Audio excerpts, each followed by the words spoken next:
This is an establishing shot.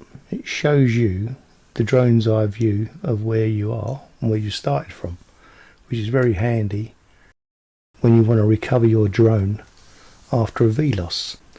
So I'm flying along the shoreline, everything looks normal, wind speed's about 10 miles an hour, no problems, and so I decided to get a bit of altitude so I can keep the drone in visual line of sight. I've got my drone ID and I've got my drone pilot licence from the Civil Aviation Authority in England.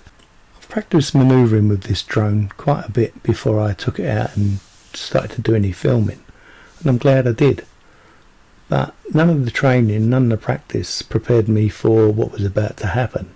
As I was looking at the display, I noticed that the GPS system had gone offline, so the drone didn't know where it was and it was flying blind. When I looked up, I noticed that I'd lost visual line of sight of the drone, and so I asked my spotters to start looking for it. Where? First thing to do when this happens is to take your fingers off the joysticks and let the drone just hover in place while you figure out what's going on and assess the situation. So now the drone is hovering, but it's not being able to maintain its position because the GPS is gone, and we've also got a 10-mile-an-hour wind which is blowing it down the lock, but I can't see it.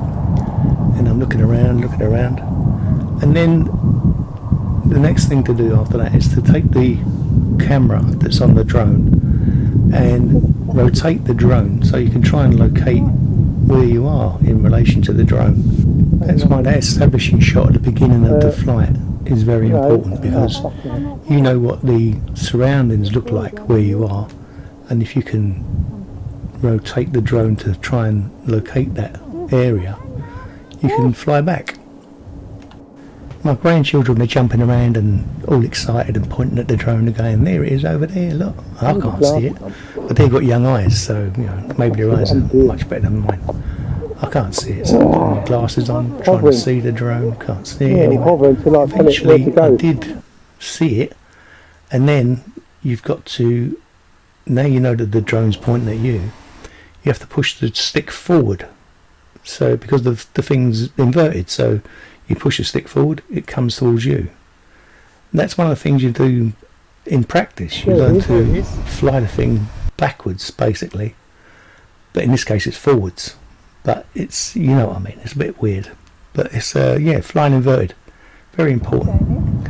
So this little laugh that comes up in a minute is me just thinking, thank God I haven't lost 300 quid in the lock. It's like impossible. There it is, it's back, and it was lost for about at least 5 minutes. It was over there. And then look at the wind, right? And look how steady the picture is. Even though it's bouncing around like crazy. See that? It disappeared. It's just like, you can't see the grey against the grey of the water. Yeah. So it was like, it was out there on its own. Poor little thing. But it stayed hovering till I put my glasses on and found out where it was. It was over there. It's right over the other side of the bloody lock.